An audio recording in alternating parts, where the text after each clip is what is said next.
Well, hello, everybody, and welcome to this introduction podcast of Barbara's Banner.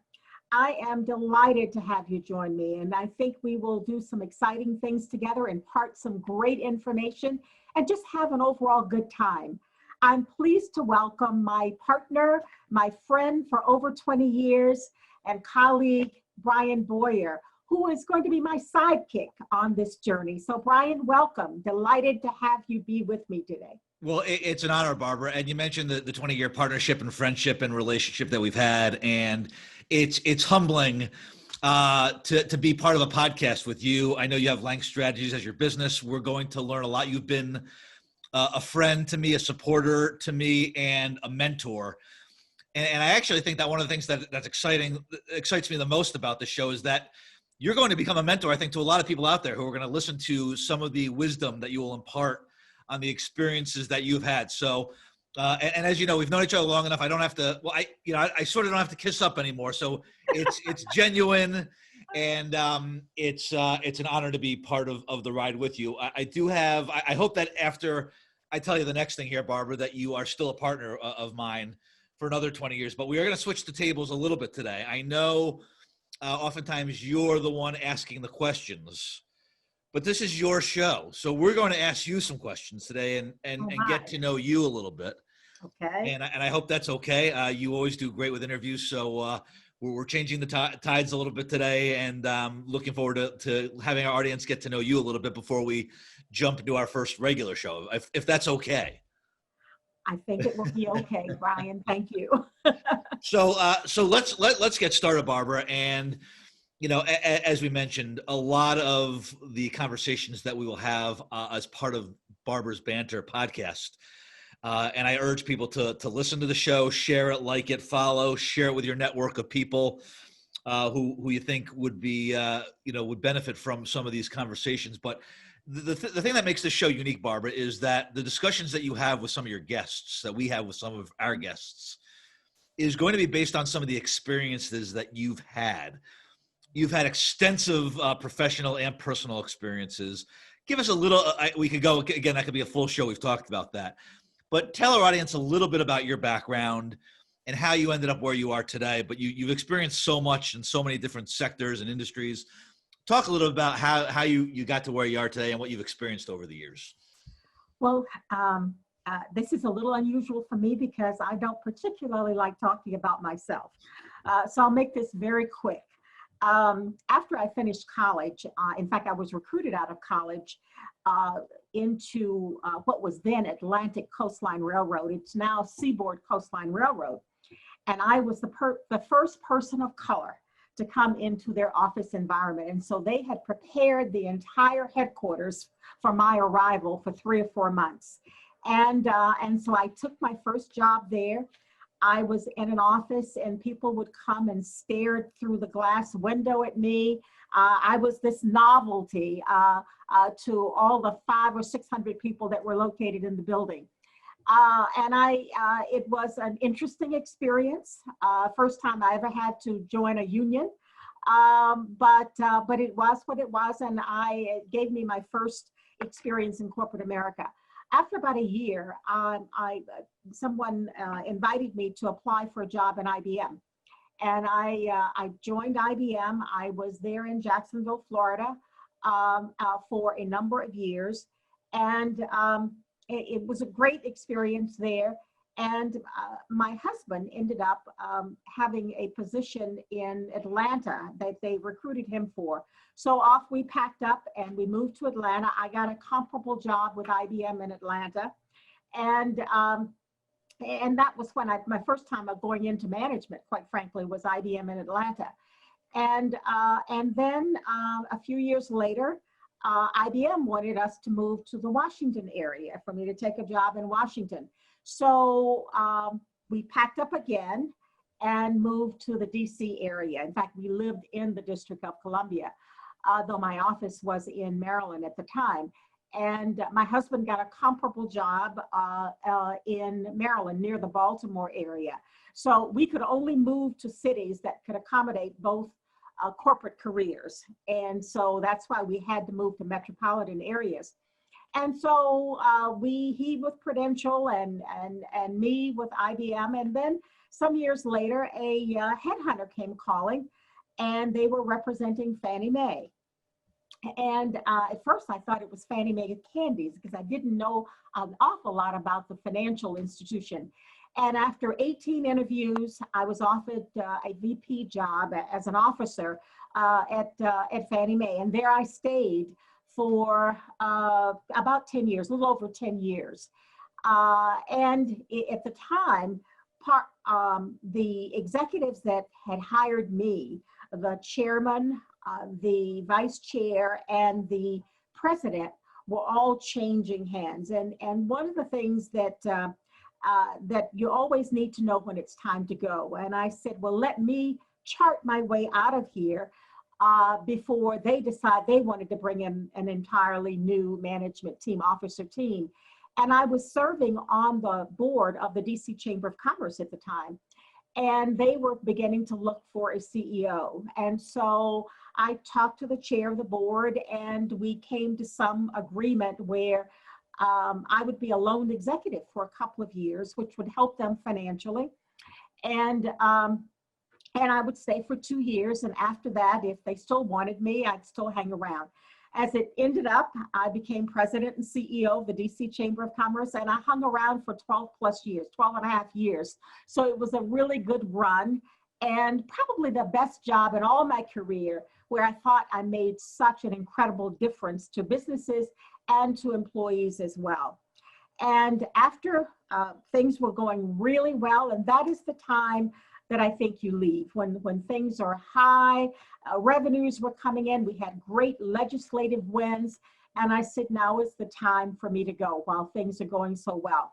And so I left and formed Lang Strategies, which is where I am today, 6.5 years later, a small management consulting firm. So that's the quick Barbara Lang resume.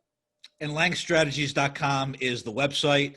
And kudos to you for, a lot of businesses fail within the first couple of years, and you've continued to persevere despite some of the challenging, environments that we're in these days. So, and we'll talk about that in a few minutes. I do want to touch on leadership, and a lot of what you do is leadership management, leadership development, and a lot of the topics of the show will touch on that topic. Now, if you're watching the show right now, or you're listening, you might not be able to tell if you're listening, but if you're watching the show, you can see that Barbara and I look a little bit different. Just a little, which I think actually makes it very unique. So you talk about Barbara, and you mentioned in your first job you were the novelty, right? People, oh my gosh, they were shocked to see not only a woman probably, but an African-American woman.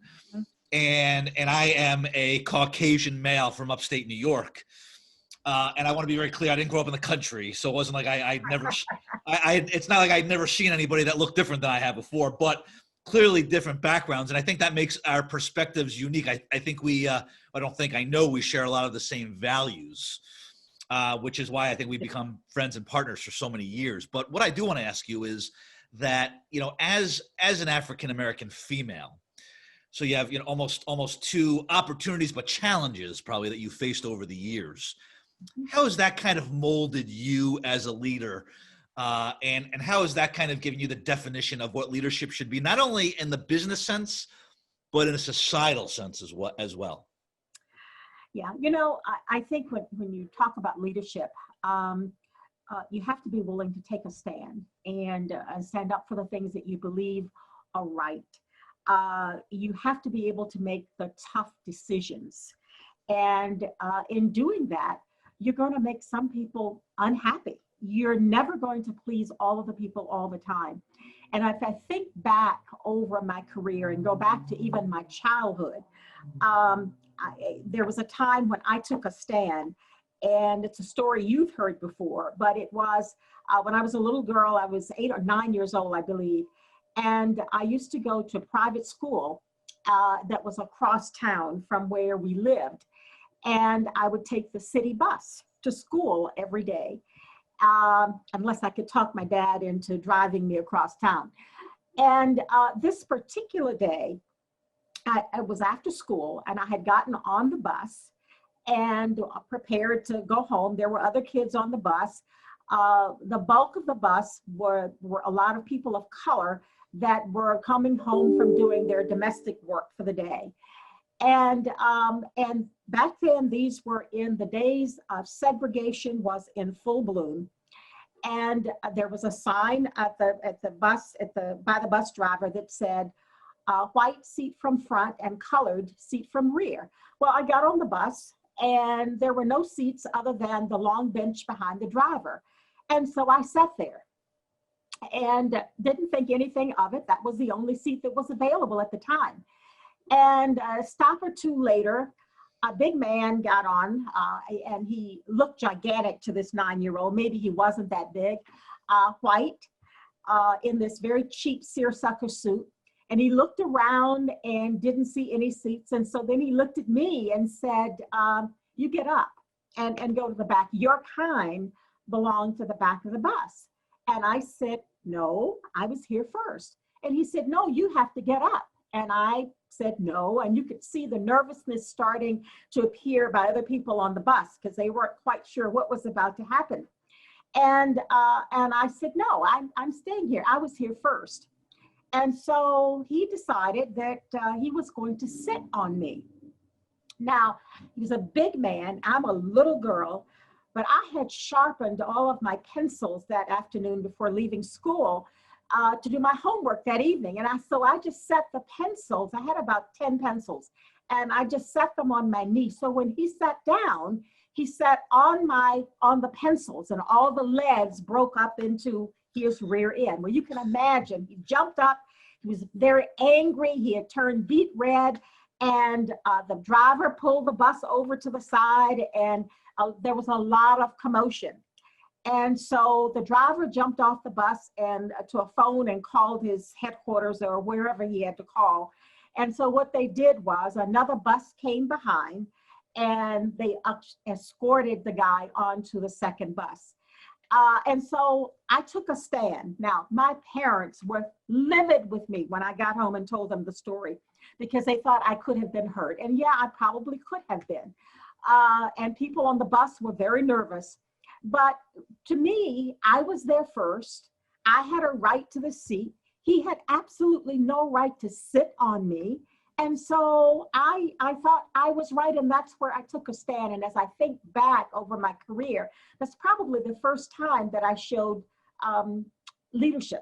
I guess what I would call is leadership and taking a stand on something that I believed in.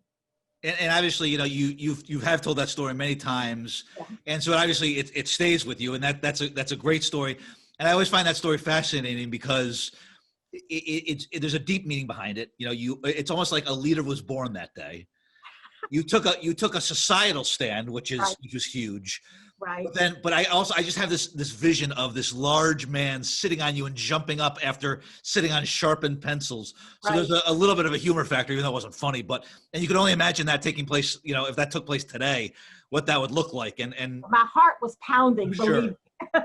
but it's true. And you know, and I think that probably, you know, we talked about that. We've talked about this before, but in the roles that you've been in, and let's talk about the Chamber of Commerce, mm-hmm. the DC Chamber of Commerce.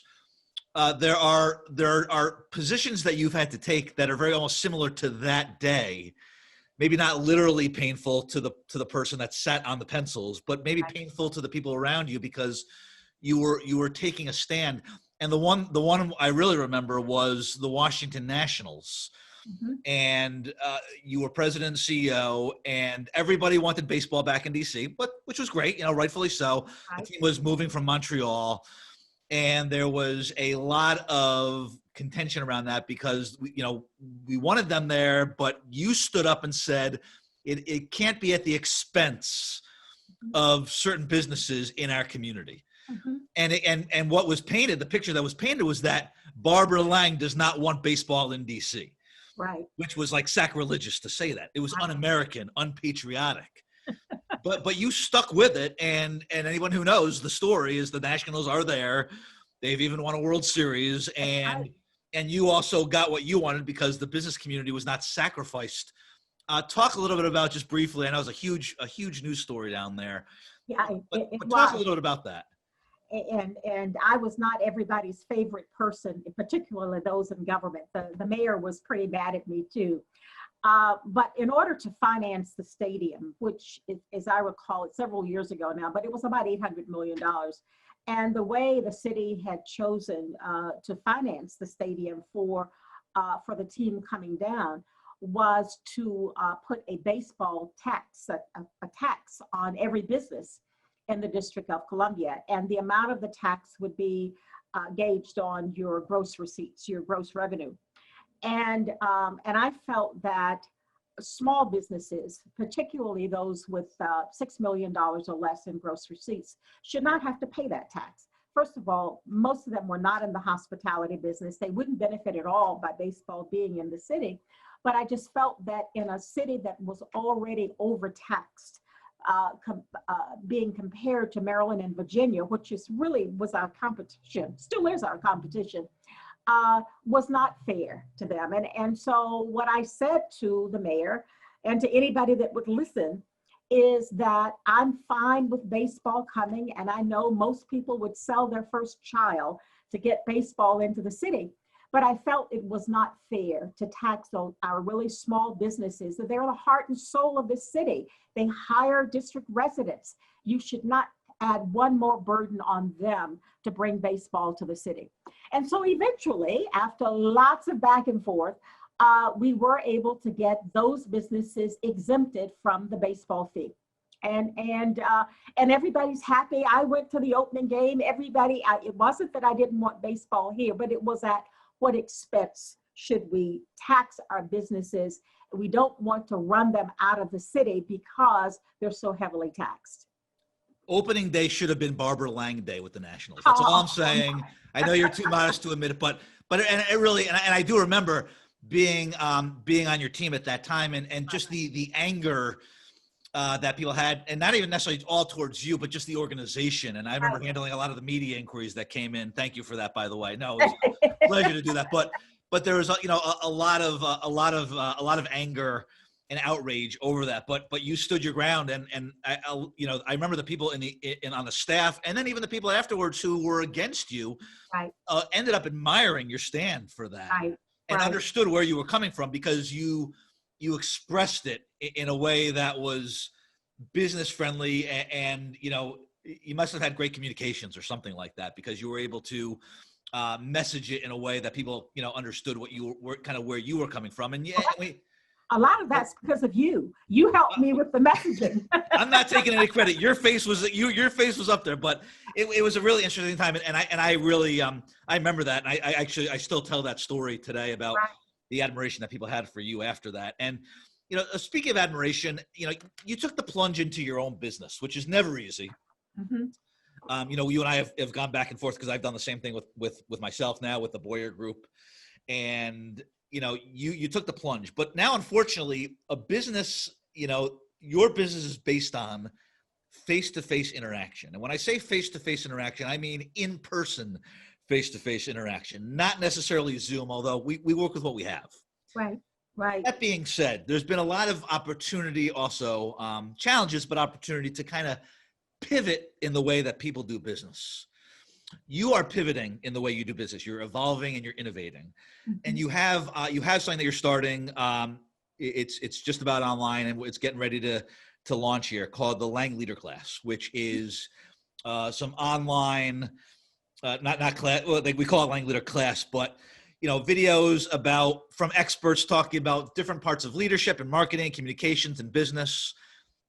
Talk a little bit about this and how the current pandemic has kind of forced you into pivoting in the way that you do business.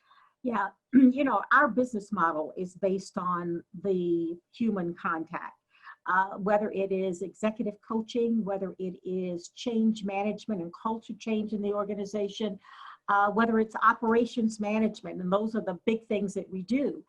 And I think I'm at my best when I'm interacting with you in the room together. And COVID has changed all of that. And we were not geared, our work was not geared towards Zoom and virtual communications. And so I've had to change, and I've done it kicking and screaming along the way, because I think I'm at my best when I'm right with somebody, and you don't see as much challenge. You don't see if people aren't connecting quite with you as you on Zoom as you would if you were with them personally.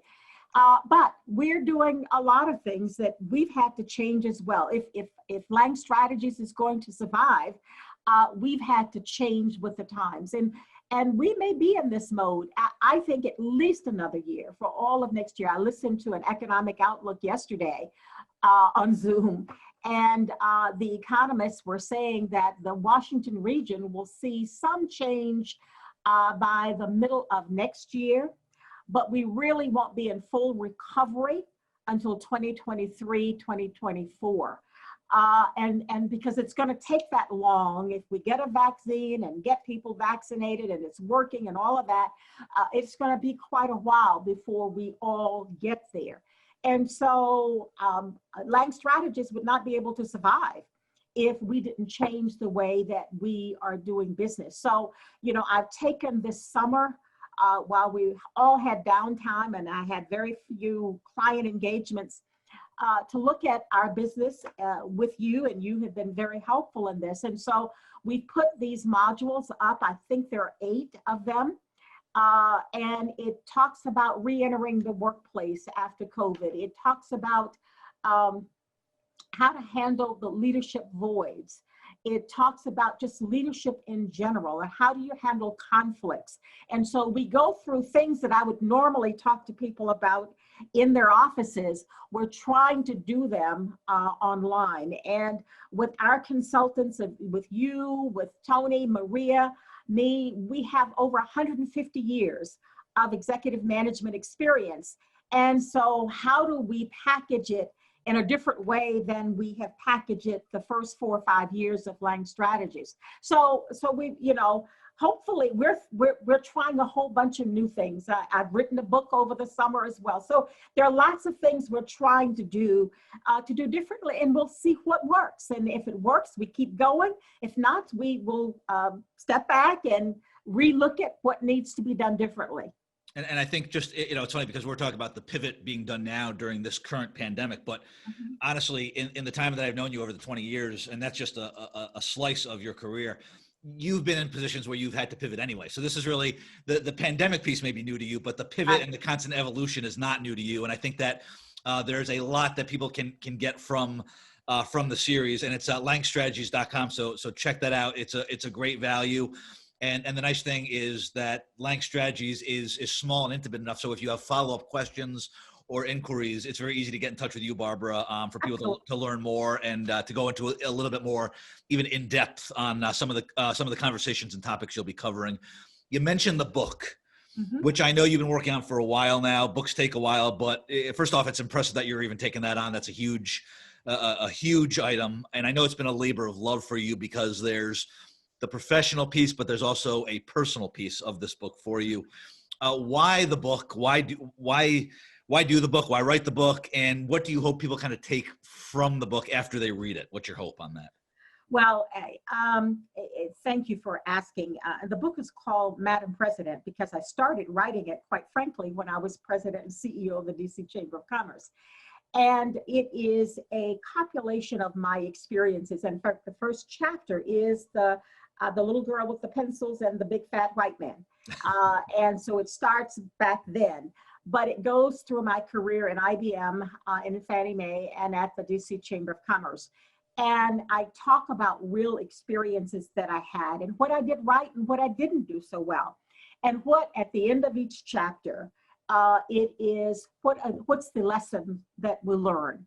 It's a very easy read. It's not a big, thick book. It will be a small book. But I think that I had something to share. And I thought that it was a good time over the summer to do it. The last chapter in the book was and it's probably why it took me so long to write it, to finish it really, was losing Gerald. And Gerald was my husband of 54 years, and he passed away 3.5 years ago, and we were true partners in absolutely everything. He was my biggest unpaid salesman for the DC Chamber of Commerce. He brought in more business and more new members than my paid staff did. So every day, because there was nobody else that I could talk to, tell everything that was going on and what I was feeling about what I had experienced, whether it was IBM, whether it was Fannie Mae, whether it was the DC Chamber of Commerce, but Gerald. And so every evening we had this ritual that we would sit in. We had 2 matching red leather chairs in a sitting room, and we would have our champagne and we would talk about the day, and he would give me his advice and counsel because he grew up in the corporate arena as well. And so the last chapter was losing him and what that meant to me and how difficult these last 3.5 years have been, and the void that exists not only in my personal life, which was huge, but also in the business life, because he was also a partner at Lang Strategies as well. So I lost him on all fronts. And that's why that chapter was so challenging for me to write. I can only imagine listening in on one of those champagne conversations, how much one could learn hearing the 2 of you go back and forth on your day. Must have been absolutely fascinating. And I do just want to call out because you mentioned that Gerald was often a fixture in the chamber office. Mm-hmm. And one of the things that I remember the most is a true gentleman. And if you know Gerald, if you're listening or watching this and you knew Gerald, we don't even have to explain how he was able to sell, because if you know the guy, you'd buy anything from him.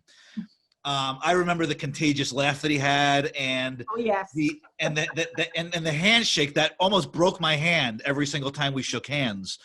But a true gentleman, and he was the kind of guy that if you met him, even for just a minute, you kind of took away being a better person just meeting. And there are not many people like that. So you were very fortunate enough to have him, and clearly he's still alive in all of our thoughts, and a true testimony in the book. I'm sure that will be a tough chapter for everyone to read, because we'll all get a little emotional. But thanks for sharing that, Barbara, because I know the relationship and partnership you guys had is second to none. So right. That's touching, and I appreciate that. We're going to start to wrap up here. I have 2 more questions for you. Okay. And we talked about trying to make this a half hour. We knew that wasn't happening.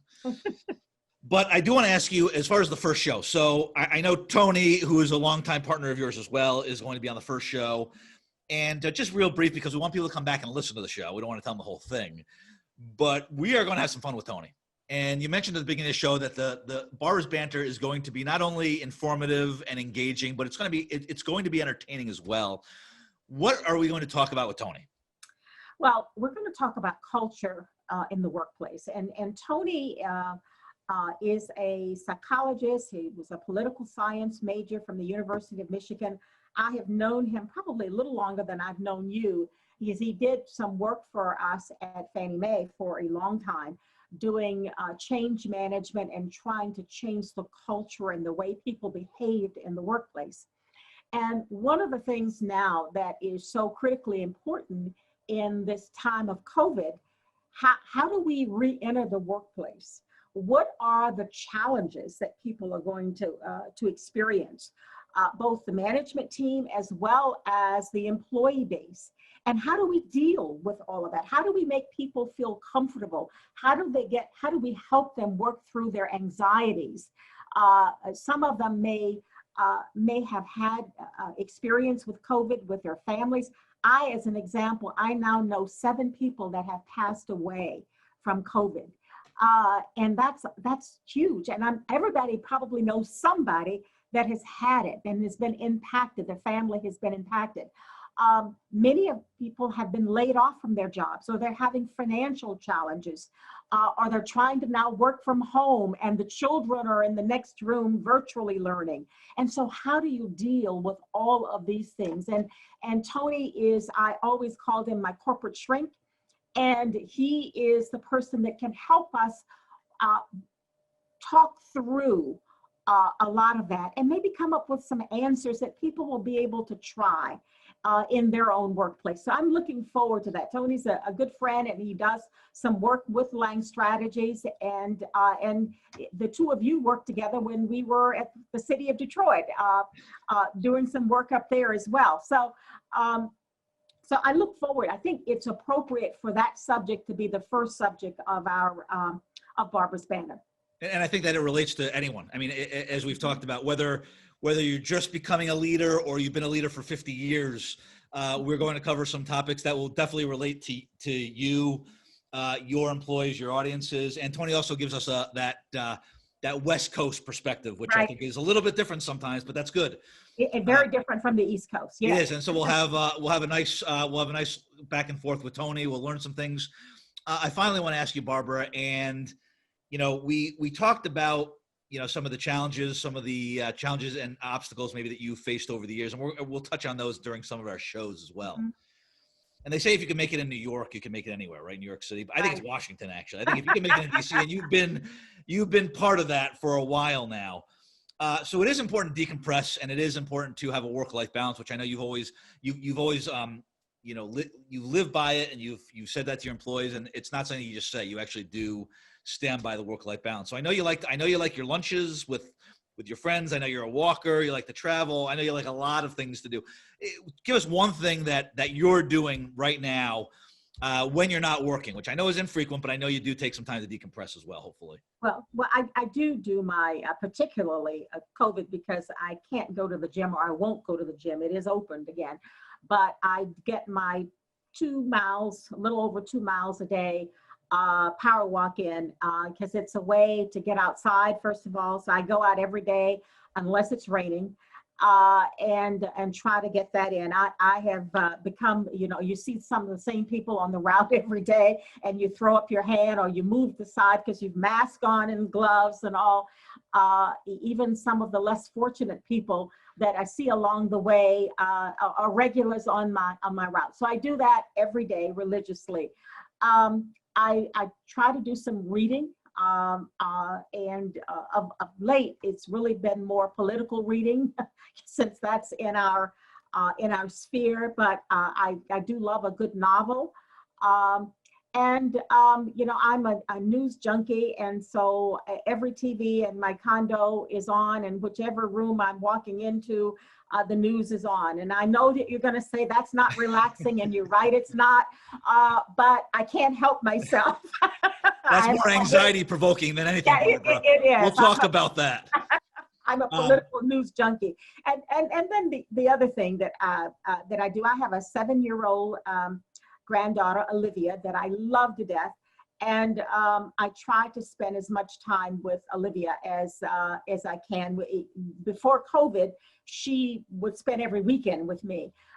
But now, because of that, her mother doesn't want her out and about and people in the building and all. So I try to go out there at least every other week. But I try to FaceTime her every day because I don't want to let go of that close relationship that we had. And so I want to find out about her day. She's still doing virtual learning and all, and about her classes and what she's doing in math and reading and all the countries she's learning about. So I try to do that with her every day. There's some days when I'll call and she says, Mimi, I just don't have time today. I've got a Zoom meeting in a little while. So she doesn't have time for her grandmother, but most days we do talk every day. Busy social schedule for the little ones. Absolutely. Absolutely. Well, it's challenging times, and I would just urge everyone, and again, but we've known each other for a long time, but I'm really not just saying this. If you need some tweaking in your business, you probably want to listen to the show. Check out langstrategies.com. Even if your business is thriving, how to keep it thriving, right? And Barbara is definitely a voice for the business community. You've always been an advocate for not just the business community, but civic engagement as well. And all of that said, I am now going to kind of turn it over to you. I know this was the appetizer, and the main course is on the way over the next few months. We're going to, the show will be once a month as a starting point. We may increase that frequency. Mm-hmm. But Barbara, it's been an honor interviewing you as always. And I want to turn it over to you to kind of wrap it up and head us into the first show in a couple weeks. Well, thank you, Brian. And everybody, thank you for joining us today. We hope you will find our podcast informative and fun. The next one will be with Dr. Tony Smith talking about culture in the workplace.